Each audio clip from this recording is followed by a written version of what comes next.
the United States going to bomb Iran? Are we going to enter more international conflict?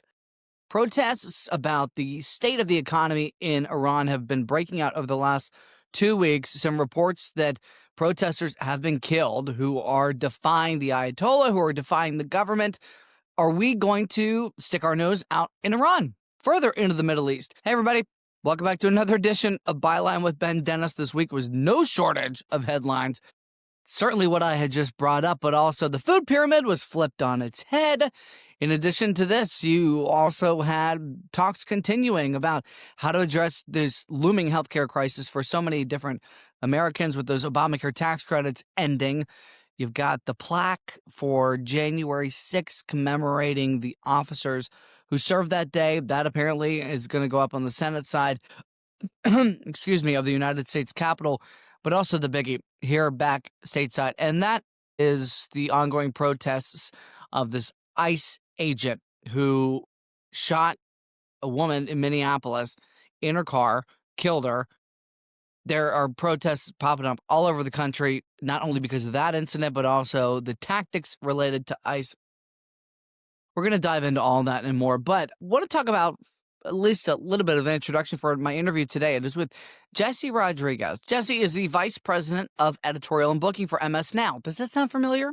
Well, it was MSNBC, this shoot-off network, now known as MS Now, who has largely kept the same talent that they had previously from their other network under a different name, Rachel Maddow, Chris Hayes, Nicole Wallace. You've got Chris Jansing, Anna Cabrera throughout the day, etc. I could go on. Well, I talked to Jesse not necessarily about the content that is specifically produced and published from MS Now, but his journey. He's a local news junkie, much like I am. He started in Miami, and he made his way up through the ranks into the network, now making editorial decisions. Full disclaimer, by the way, Jesse's a dear friend of mine, and there have been so many conversations that I've had over the years about the industry, the state of local news, the state of national news, the role that it plays increasingly in the age of social media and AI and algorithms. But I really wanted to have Jesse on to have a nice casual conversation about sharing what he does day to day, but also I asked him if networks could possibly better label for the viewer what might be an editorial show, one that is largely opinion based with analysis versus one that is straight up news. I make mention that later into the day, when you watch MS Now or even Fox News, the later you get into the day, into the evening, there is editorial programming, a little bit more analysis. He argues that everything that they say is based off of facts. We get into that, but we also talk a little bit about making sure that journalism is sustained, that it remains relevant, that people are getting news in order to help inform them. He also talks about how MS Now is aggregating local journalism in order to advance what their goals are, and that is U.S. politics, national politics, international politics, but for an American audience. So I'm looking forward to my interview with Jesse, at least sharing my interview with you, with Jesse.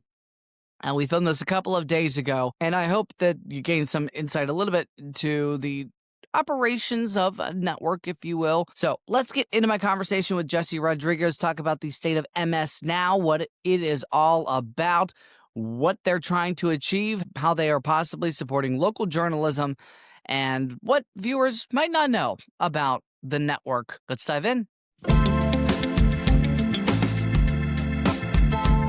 And joining me now is Jesse Rodriguez. He is the vice president of editorial booking at MS Now, formerly MSNBC, and a dear friend of mine. Jesse Rodriguez, welcome to Byline. Ben, it's so great to be with you. Happy New Year. Are we still allowed to say that? You know, time is ticking by. We are in day 8 as we record this, so it's going to get a little stale at some point, but you're welcome to do whatever you want. You know, there's this great episode from Curb where Larry David goes through the whole conundrum of how long is it too long to wish someone a Happy New Year? Well, he is a controversial figure, at least his character is, so anything that he says is gonna be controversial. All right, Jesse, I wanted to have you on because, in our friendly settings, we talk a lot about the industry that we work in. You have a background in local news. I am a local news anchor and reporter here in Washington. You've made your way up the ladder all the way to network level, certainly making some critical editorial decisions for your audience. But I want to go back to your roots. I know you're from Miami.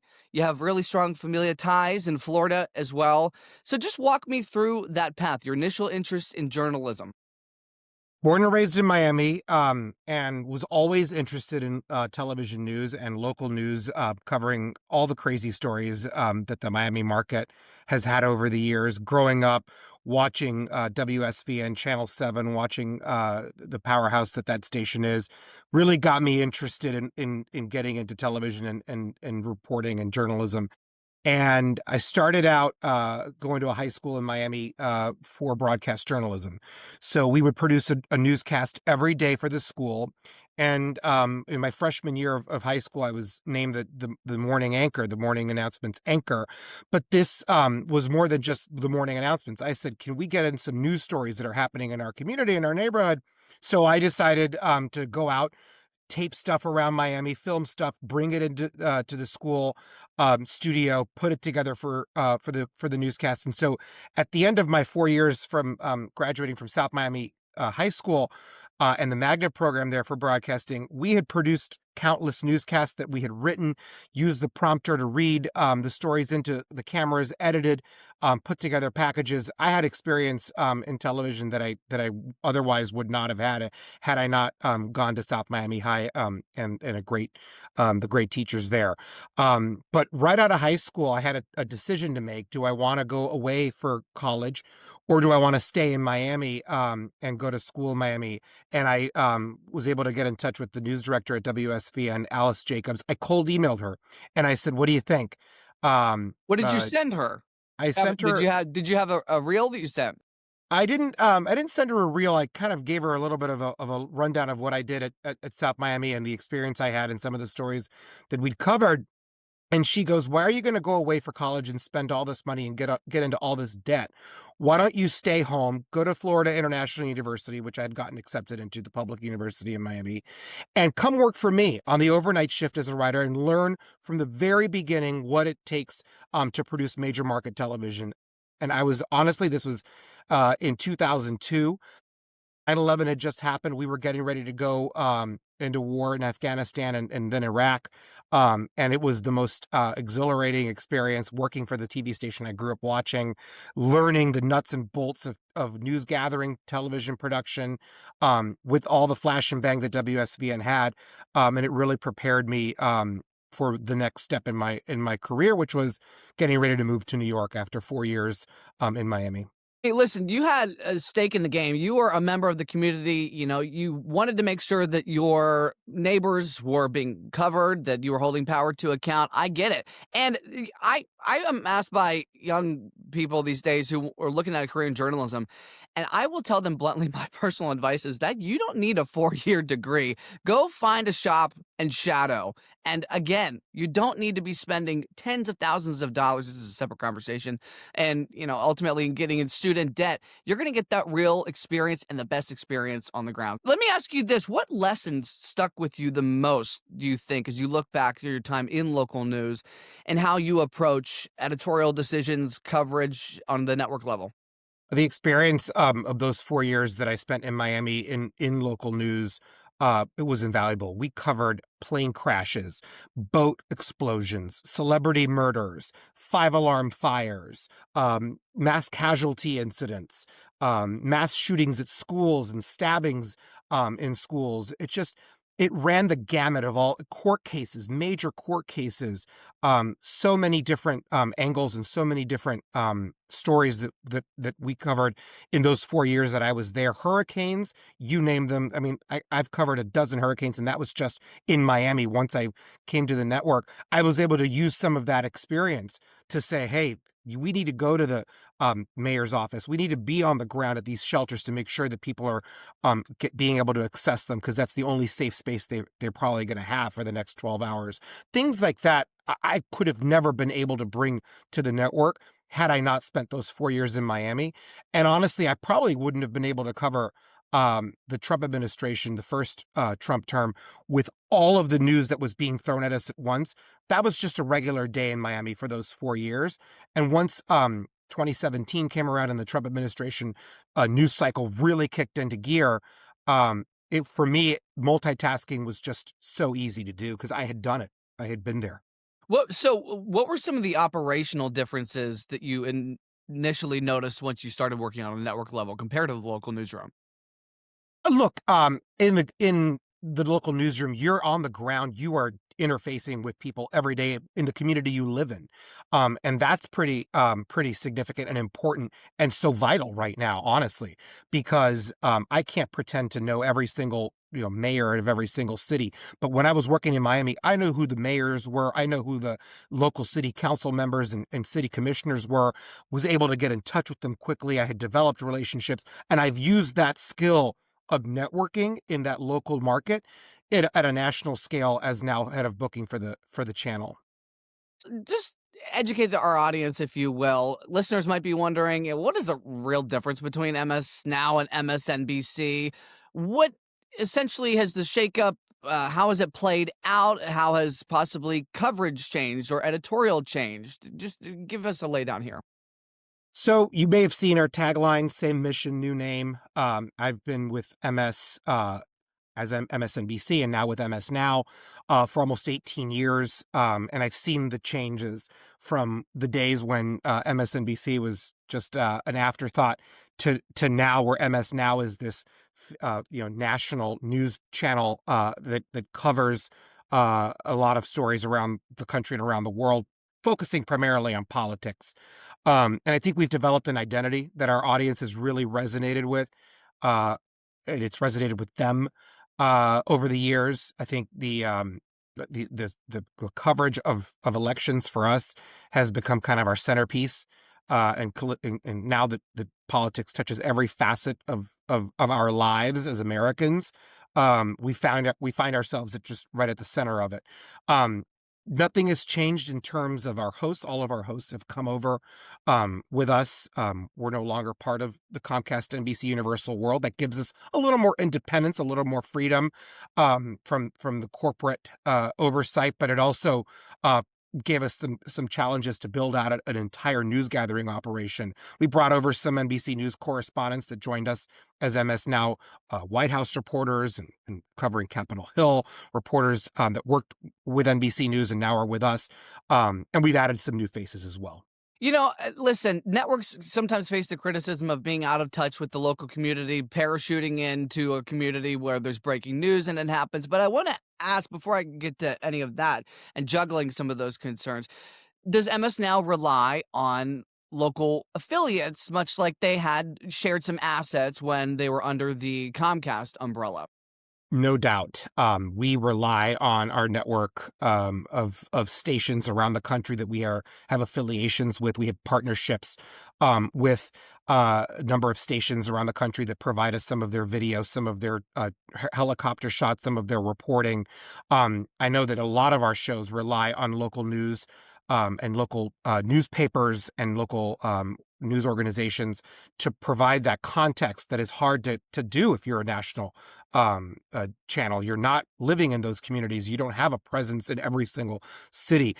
We've developed relationships with States Newsroom, which is a kind of a nonprofit coalition that has a presence in all 50 states.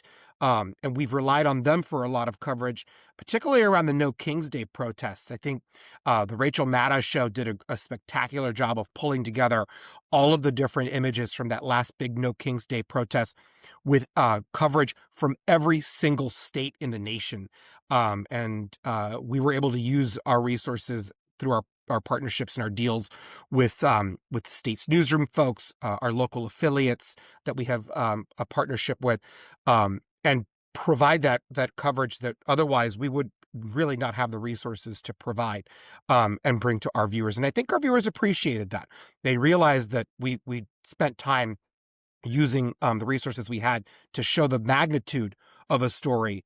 And sometimes that goes a long way with viewers. How does resourcing local outlets shape your coverage decisions? We take our cues a lot from the local stations. We look at what they're covering, what they're putting their attention on, what they're highlighting and elevating in their newscasts. And it raises the question for us of, well, is this something that we should be bringing to a national audience? If it's such a big deal for this market, if it's such a big story for this television station or this newspaper, if they're giving it front page portrayal, is it big enough for us to focus on it? And sometimes we do take our cues from the local reporters and the local journalists who say to us, "Hey, this is a big deal.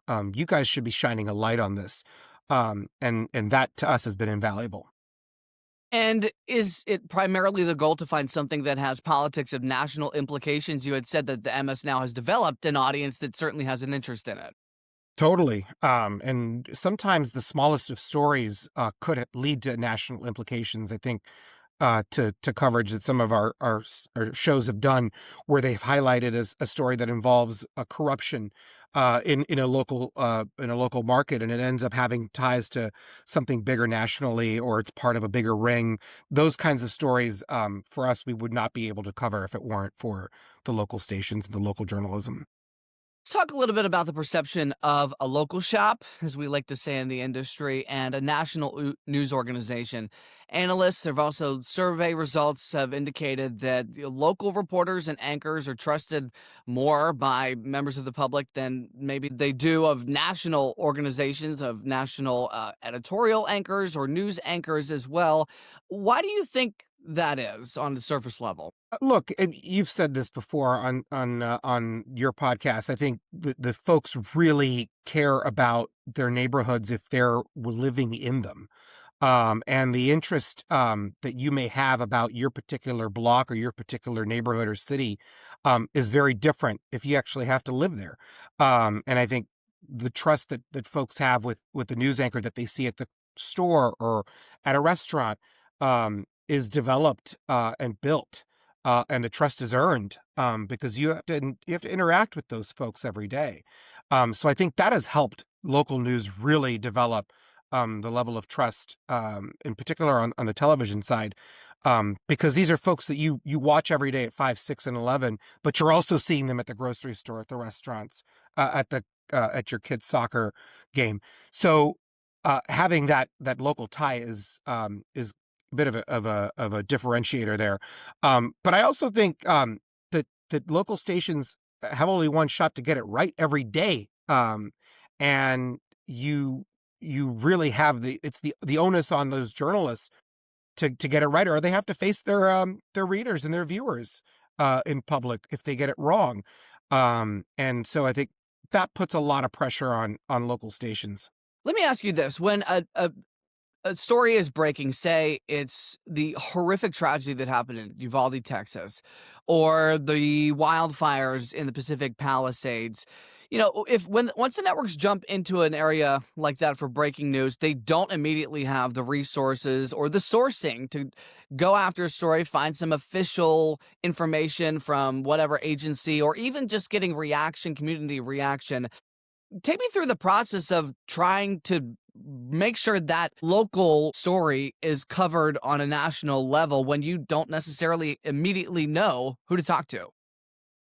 We really rely on our local affiliates and our local partners in those situations. I think the first calls we make are to our local affiliates because they're the ones that have those long-standing ties with the community. There are some cities where we have had to travel to more often than not for unfortunate reasons, and so we've developed long-standing relationships. Mayor Fry has been on MS for the better part of the last 6, 7 years, for unfortunate incidents that have happened in his city. And so the relationship that we have with his office is maybe a little different than with a city where we haven't been to. But we definitely rely on those affiliate producers and reporters on the ground that we have a partnership with. They again prove to be so invaluable every time. They know where to go for a story. They help us. They guide us. They say, "You're going to want to pronounce it this way. You're going to want to talk to that person. You're going to want to wait over here while this is about to happen." They know better than us, and they're always so gracious in many cases to help us along, to make sure that what we're bringing to our audience reflects what's happening. How do networks gain the trust of community members or local leaders during a breaking news story? Um, you there are long-standing relationships that do help in those cases, but I think earning it off the bat is by being transparent and being genuine.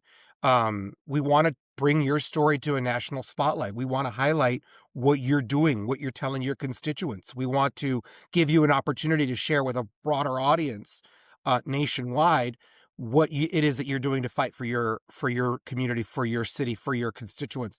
And explaining that to them kind of makes them want to come on with us, and we tell them we're going to give them a fair shake. We're not uh, we're not going to give them a raw deal. In other words, we're going to want to, in those moments, give them an opportunity to talk to their constituents and talk to other folks and explain to them what they're doing. I had asked you about explaining the trust gap, if there really is one, between local organizations and national organizations. So let me ask you this. If that is true, how do you think that folks at a network level can possibly shorten the gap and regain some of that trust? Look, I think it's something that we take pride in every day at MS now, which is being truthful, being honest, being transparent with our audience, explaining to them how we come to the conclusions that we do. I think a lot of folks look at our primetime coverage and our primetime shows as being a bit of having a perspective, of having a more analysis than reporting. But you look at everything And that a we and a report and a on, left-leaning analysis is uh, the is the right? is the, pushback here, yes. That's the pushback. But look, everything we report at night is fact based. Everything that we do in the primetime space comes back to the facts of a story and are backed up by reporting that we highlight from local audiences, from local affiliates, and newspapers. And so we pride ourselves in being able to say, "Hey, this is something that we've really focused on getting right." And I think that's the way our audience has come to know us. I think we source everything. We say this is where this is coming from. This is what we've this is what where we source this from. This is the report that drew us to this conclusion. These are the videos we've seen in the case of last night. These are the videos that we've seen in this sequence, and this is what led us to this conclusion. Are you talking And about the Minneapolis shooting? That's right. Yeah. The shooting in Minneapolis involving the ICE agents and the 37-year-old woman, U.S. citizen who was shot and killed. I think taking a look at the video for us was so key. And we got that with the help of some of the local reporting on the ground, some of the local journalists that shared that video with us to help us paint a really complete picture of what happened and let our audience take a look at it and see for themselves. I mean, listen, you arguably, in some cases, don't even have to rely on some of the local reporters and affiliates. You can just go on Twitter or Reddit and find something and connect with somebody in real time. Do you think that networks could do a better job and have a responsibility in identifying what show might be an editorial type of show versus a straight up newscast? Obviously, you mentioned like Rachel Maddow's show. She, for a very long time, shows clippings from different outlets all over the country, but then she will provide her own analysis after that. I think some of the concern in the dawn of cable news is that not every show is necessarily labeled outright as what is an editorial show and what is a midday fact-based show. Do you think that that could better be identified for folks who may not necessarily be a news junkie? We made the concerted effort a few years ago to be very transparent with our audience on what is a show that shows reporting and what shows share their analysis and the hosts that show that share their perspective and their analysis. And if you see a show that's MS Now reports Ana Cabrera reports, Chris Jansing reports, Alex Witt reports. Those are all reporters that are coming to the table with their journalism and their reporting and featuring the journalism, and not so much sharing their opinion on stories. And that really is what we call just, the news hours of the day, the reporting hours of the day.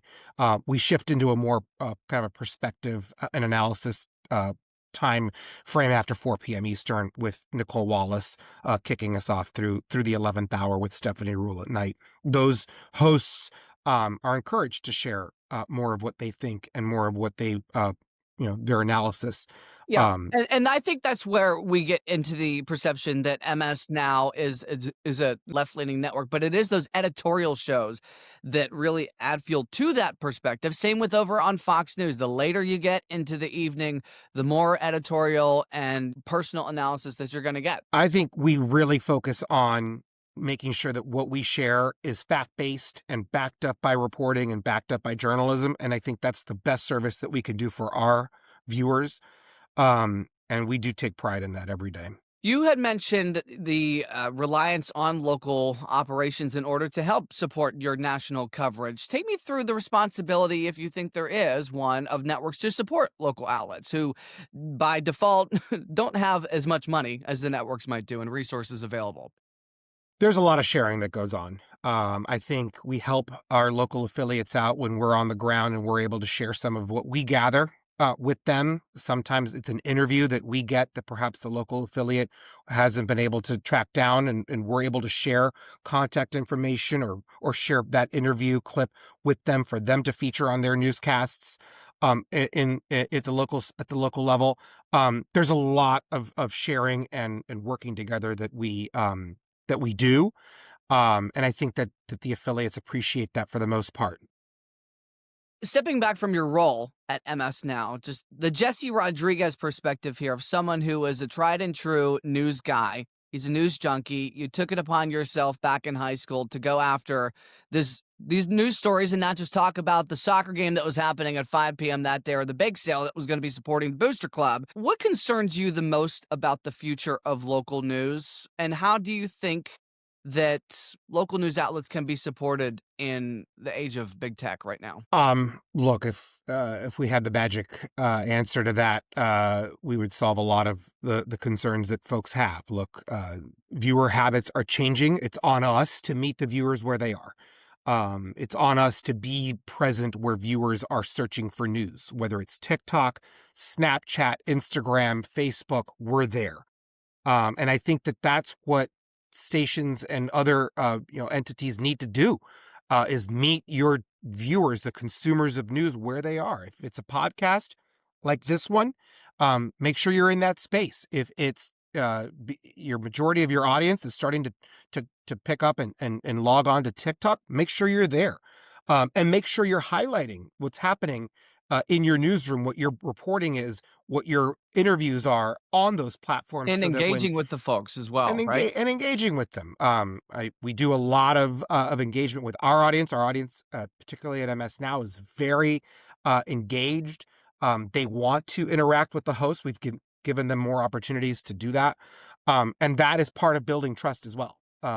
Because you think you know this host because you see them on TV or on your phone every day, and getting to interact with them in real life is a bit of a game changer. And so we've been ramping up our events in that space too. So again, being creative and meeting the viewers where they are is going to be the path forward.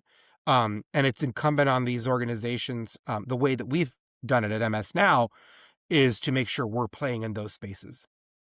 Let me get you out on this one, Jesse. If viewers could understand one thing better about how a national program, a national newscast is put together, what would it be? I think folks need to know we do put together our programs. I think our hosts and our anchors all have the viewer in mind at all times and every day. What is best for our audience to know? What is most important for them to be aware of?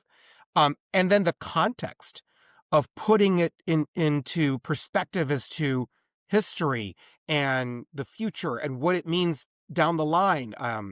You gotta always think of it that way. And that's something that we bring uniquely is being able to bring that historical perspective from our hosts who have studied a lot of this stuff and have learned about events throughout history and how they end up, and saying there are drawing parallels to certain situations. And Rachel does a magnificent job of that when she is on, because she's able to connect the historical parallels to what's happening, and she's done that with a few of her podcasts and some of her film products as well. So um, I think that's a good model for us to follow. It continues to be just bringing that context to what's happening is the way we differentiate ourselves.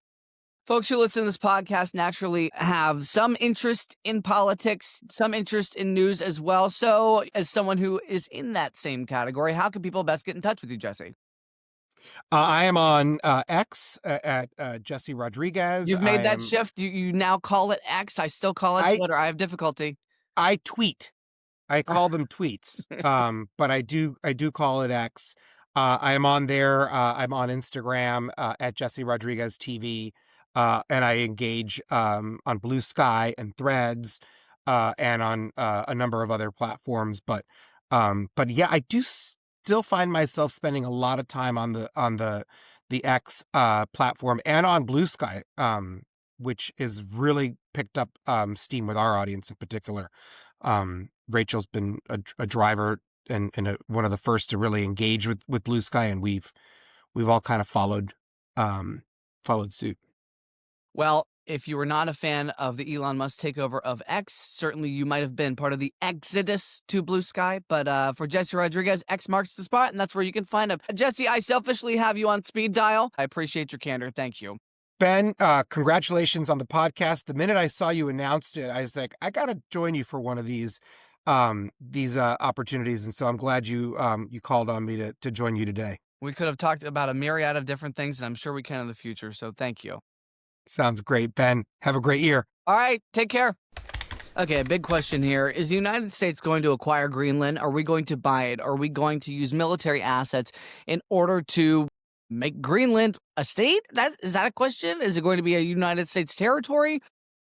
How much of a fight is this going to be? President Trump says, that the United States needs Greenland for national security purposes. He claims that China would take it or Russia would take it. Is the United States going to buy it? Well, Denmark, who controls Greenland right now, are they going to accept the bid? Is there going to be a bidding war for Greenland? How much is the United States going to pay? Is Donald Trump going to deploy the art of the deal in order to oust China and Russia? Or is the United States going to use military assets in order to take Greenland? How is this going to impact NATO as well? Greenland is a country that is under the NATO agreement. And don't forget that there is a clause within NATO where if one NATO country is attacked, other NATO countries will come to their defenses. What happens if the United States decides to take Greenland into their own asset catalog, if you will? If the United States decides to take Greenland of their own, use portion of their country for military asset, we still don't know exactly what the United States wants to use it for and where, how they would go about this. Is it an acquisition? Is it a purchase? Is it an invasion? We don't know. But President Trump continues to tell reporters that this is something that he wants to get done. He has said it over the last couple of months. He toyed with it. It was largely scoffed as a joke, if you will, initially when it was brought up after he was sworn in, as I recall it. But he's increasingly talked about it in order to use it for national security purposes or utilize the land for national security purposes. What does it mean for the people who are living in Greenland? We don't know. Now, that is just one nugget of international affairs that we're going through right now.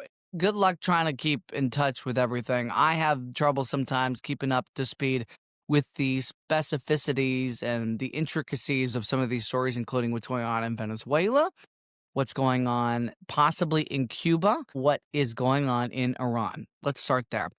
Protests have continued for a couple of weeks. Protesters are largely, reports are saying that they are not happy with the current government, with the Ayatollah, with the Iranian regime that is currently in power. that the economy is not supporting the Iranian people. There was this viral video over the weekend of somebody who was scaling the Iranian embassy in London, so in England, ripping off the flag that has been recognized as the Iranian flag since the regime came into power, and holding up the one that was previously recognized by the people of Iran as the banner of their own nation.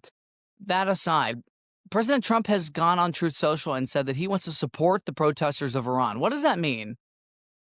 Could the United States strike military installations in Iran, like how the United States reportedly hit places in Venezuela, hit military installations during that raid, during that capture of Nicolas Maduro? How might the United States support these protesters? We know that the internet was reportedly shut down by the government in Iran as a potential measure of trying to make sure that these protesters are not advancing their interests. There's a lot of unknowns right now, including how the United States is going to sell this issue to voters.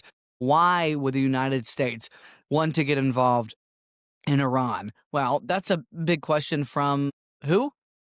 Americans that follow the MAGA agenda, who have this America First policy. At least that's according to the perspective of Marjorie Taylor Greene. We know she's been critical of President Trump, but she's always said that she believes in America First initiative. And recently she has been increasingly critical of President Trump and our added military involvement in foreign issues. Venezuela, she wasn't happy with. Any involvement in Iran arguably would add another argument for Marjorie Taylor Greene and those who think that the United States should not be getting involved in international issues. Now, the Iranian regime has said that President Trump saying that he would support the protesters is only going to add fuel to the fire, and it's not welcome.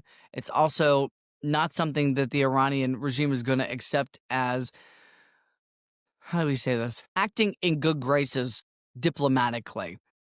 The government said it was not a good thing for President Trump to come out and would not advance and better relations between the United States and Iran. We don't know what's going to unfold. Keep a bookmark on it. Back to my reference about Cuba, Secretary of State Marco Rubio had said that the Cuban government should be on alert, pins and needles, if you will. I'm paraphrasing. I'm not using direct quote from Marco Rubio. After the operation happened in Venezuela, Rubio had gone on the Sunday shows, I believe it was last week, and had made that posture. Is America going to get involved in Cuba? Are we going to go south of Florida, conduct some military operations? We don't know. We've got Venezuela, Iran, Greenland, Cuba to look out for. Are there any other countries that we have many question marks on top of? Are we going to get involved increasingly? We're going to have to see. Stateside, the big story of the week is an ICE agent in Minneapolis shooting and killing a woman inside of an SUV. The reports are that she had blocked a street where ICE agents were reportedly deployed. We've seen the video now from behind the SUV. We've seen the video that appears to be from the officer who ultimately shot this woman, Renee Good, in the driver's seat. It appears that while she was blocking the road, she did turn the steering wheel away from the officer while hitting the accelerator. And all this was after she was stopped in the middle of the street. She had backed up. She appeared to turn the steering wheel, and this officer very quickly pulled out his gun and fired those shots. It's tragic to watch. It's tragic to watch. Initially, it's tragic to watch after the fact. We know that there's this back and forth between the White House, the Department of Homeland Security. Their account of what had happened, they said that this officer was acting in self-defense. The mayor of Minneapolis, Mayor Frey, as well as Governor Tim Walz, pushed back on this narrative. Tests have unfolded throughout the country, whether it be small-town America, whether it be a big city. People are not only supporting Renee Good, but they're also increasingly vocal now because of what had happened about the tactics of ICE, the perception of the tactics of ICE. Don't forget, the polling is there. America largely supports efforts to crack down on illegal immigration. But it appears the posture, again, from the polling, people do not like the tactics of what is going on that is making the headlines. How long is this going to remain at the forefront, at the top of newspaper headlines? We don't know. The FBI is investigating. There's some criticism from reporting that state officials, local officials, would like to be more involved in this federal investigation. Now, we know this involved federal agents, they're ICE officers, it's a federal entity. However, the local police department insists that they will be involved in investigating too. It's their jurisdiction. It happened where they patrol. What information might they be getting from the FBI? What might the FBI be asking of local authorities? Is there a back and forth that is transparent? We're going to have to wait and see. Who knows how long this investigation is going to last, but it is incredibly tragic what had happened in Minneapolis. All right, another late development, and that is Fed Chair Jerome Powell came out on social media and said that the Fed had received grand jury subpoenas from the Department of Justice into a potential investigation into what Jerome Powell had to say to the Senate Banking Committee last June. What he had to say was related to ongoing renovation to Federal Reserve office buildings, including Washington, D.C., and President Trump. We remember last year in this back and forth on video with press inside of one of those office buildings with Jerome Powell. They went back and forth on the budget, what may have been over budget, what wasn't over budget. Powell said they weren't over budget. President Trump was taking issue right in the middle of all these reports that President Trump wanted to oust the Fed chair, a position that largely is not touched by the president, remains independent. The Fed obviously is full of people who look at the numbers, jobs reports, etc., and can determine interest rates, whether to raise them, to lower them, adjusting banking decisions, you name it. However, what Jerome Powell says is that the subpoenas came, and there was a threat from the DOJ to investigate and potentially criminally prosecute, potentially charge over what Powell had to say. But he went a step further. He said he thinks that this is politically motivated. He says that this is a result of the Fed lowering interest rates by a quarter of a percentage point in December, but President Trump thereafter came out and said he wanted more. I believe he had said that he wanted to double it, is what he had said at the White House in front of cameras and in front of reporters. Jerome Powell thinks that this is a politics issue. GOP Senator Tom Tillis, who has already said that he's not running for re-election, who has already bucked the president on several issues, he's already pushed back. He says that he's not going to vote to advance or confirm any possible replacement of Jerome Powell should he be removed from his position until this issue is resolved. Okay, so you already have one Republican who's come out and taken issue with how this has played out, at least according to Powell. This headline is also going to continue throughout the week. It is fresh as we publish this. How are markets going to react too? Sure, you've got allegations that this is a political issue between the Fed chair, whose also decisions, along with Fed board members, impact markets across the world. Is this back and forth between the DOJ and the Fed chair and the president, as Jerome Powell sees it, coming after him? Is that going to impact markets? Where, who, how, and when? Sounds like a science project, I understand, with a number of variables. Also part of the scientific equation. Keep an eye on it, including if the president takes to social media, which we know he does, in response to Jerome Powell and his latest statement. Well, a couple of days ago, I had a special episode here on this podcast with Winston Pingeon. He was a former Capitol police officer at the United States Capitol who left 10 months after the January 6th attack. He says he was hit in the head. He was beaten. He'd never feared for his life anyway, like he did that day.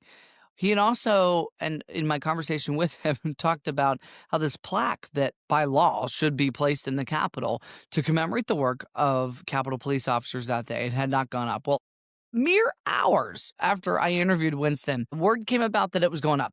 It's going up in the United States Senate side of the Capitol, which is the north side. Senate will be putting it up. He had complained that Mike Johnson was not going to take charge, or at least pressure, rather, in order to get this plaque up that respected the work of the Capitol police officers who worked that day, including those who were beaten by people who ultimately were pardoned by President Trump. So that was a development since we last chatted here. Winston, I've been able to chat with him since. I would like to get him back on the podcast in the future, especially if he decides to run for office. He kind of teased that in my interview.